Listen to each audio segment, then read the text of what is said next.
Welcome back to Kensugi's classroom. Today we are with class 9 NCERT, the poem Wind by Subramania Bharathi. Before we start with the poem or before I share my insights about the poem, I would like to put a good word for Subramania Bharathi. Of course, he doesn't need it. He was a great man. He is still a great poet.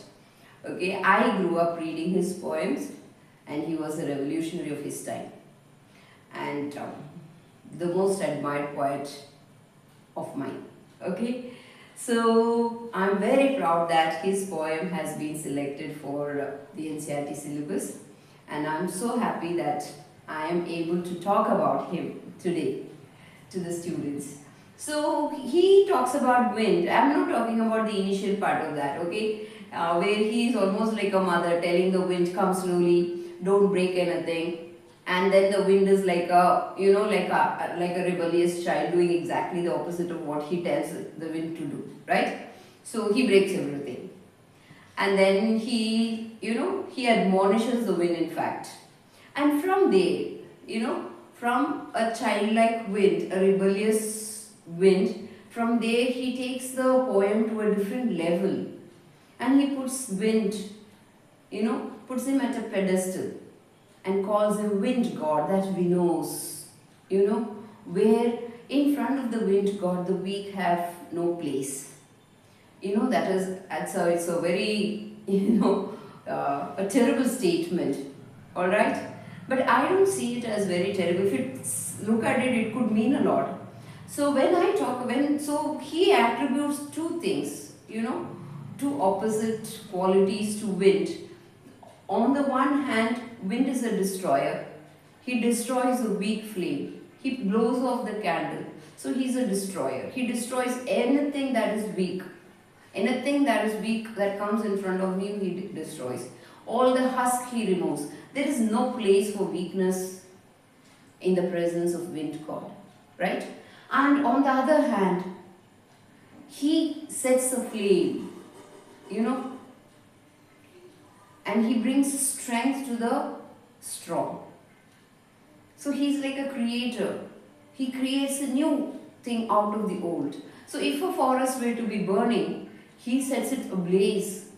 He fans the fire, and the whole forest is burned. Okay? So he has both qualities. The qualities of a destroyer and the qualities of a creator. And I believe every one of us have this. Every one of the others would say wind god is symbolizing, the hardships you find in life. Wind god is symbolizing the problems that you face in life. Whereas I would say that each one of us is a wind god. Each one of us, we have the power to destroy and we have the power to create. I have actually put in this idea also. We are co-creators. I believe there is a master creator. I won't name him. The moment I name, we are divided. But there is a master creator.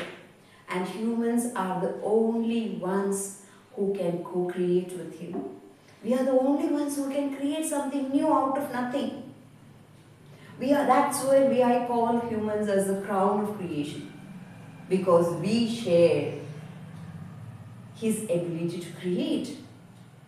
So the wind god is also someone that can create. So we have that power in us to create. And we also have the power to destroy. And I don't have to tell you how we can destroy. Hiroshima and Nagasaki were a small examples of how we can destroy. Today, it won't be Hiroshima and Nagasaki. Today we can, destroy the whole earth. Right? We are not talking about destroying cities. We are talking about destroying the earth. We are that powerful. That is why I say we are the wind gods. Wind god is not somewhere out there, a problem creator. No. Wind god is in us. We are that. We have the power. And my message to is, when we have so much of power, let us use it for creating. Let us use it for enhancing the creation, making it more beautiful. Let us not use it for destruction. Let us not destroy. So when we are the wind gods, let us choose life.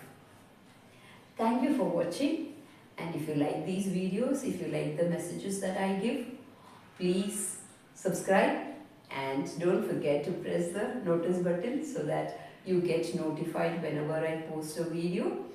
And another thing is, please share it among your friends so that more people can benefit from it. And when I deal with it, I'm not dealing with just a lesson, I'm dealing with some life skill, something that we can learn from everything. Yeah. So this is my learning from Wind God. Thank you. See you again on Sunday. Okay, somewhere at 6:30 we will have a live stream, and then we are going to play another game today, a very interesting game. So save the date. We are meeting on Sunday at around 6:30 p.m. Alright.